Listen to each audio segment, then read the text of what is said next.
Embrace your mortality. You could leave life right now. Pause. Let that sink in. Not as a morbid thought, but as a sacred one. This isn't about fear. This is about focus. Because once you truly understand that your time is limited, everything changes. You could leave life right now. Let that determine what you do and say and think. Marcus Aurelius, the Stoics called it memento mori.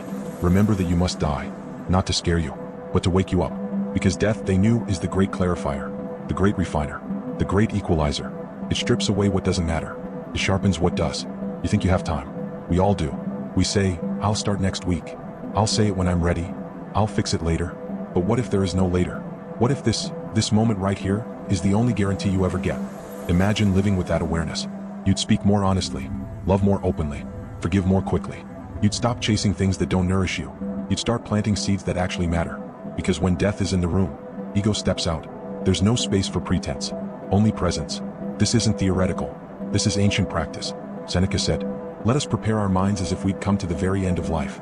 Let us postpone nothing." He didn't mean panic. He meant priority.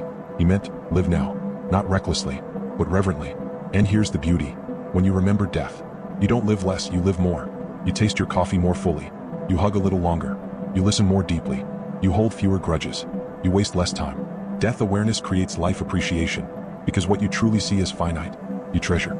Here are some ways to practice this. 1. Look at your calendar. Ask, if I had 1 month left, would this still be on here? If the answer is no, reconsider why it's there. 2. End the day with reflection. Before you sleep, whisper to yourself, if this were my last day, did I live it well? 3. Write your own eulogy. How do you want to be remembered? Now reverse engineer your life to match that vision. 4. Confront discomfort with urgency. The difficult conversation, the risk, the apology. What are you waiting for? Time doesn't owe you convenience. Now this practice isn't about being gloomy. It's about being awake to your values, to your relationships, to your moment. It doesn't make you less joyful. It makes your joy honest. Because it's not joy built on distraction. It's joy built on full presence. Think about this. If you had 1 year left, what would you stop doing? And more importantly, what would you finally start? Would you chase status? Or savor connection? Would you hoard things? Or share them? Would you scroll endlessly? Or sit still with someone you love? Memento mori isn't about dying. It's about starting to live. And it doesn't require a drastic change. It just asks for depth. Drink your tea slowly. Speak your truth gently. Offer your kindness freely. Choose the real over the rushed. Because the clock is ticking. And that's not a threat. That's a blessing. Here's the paradox.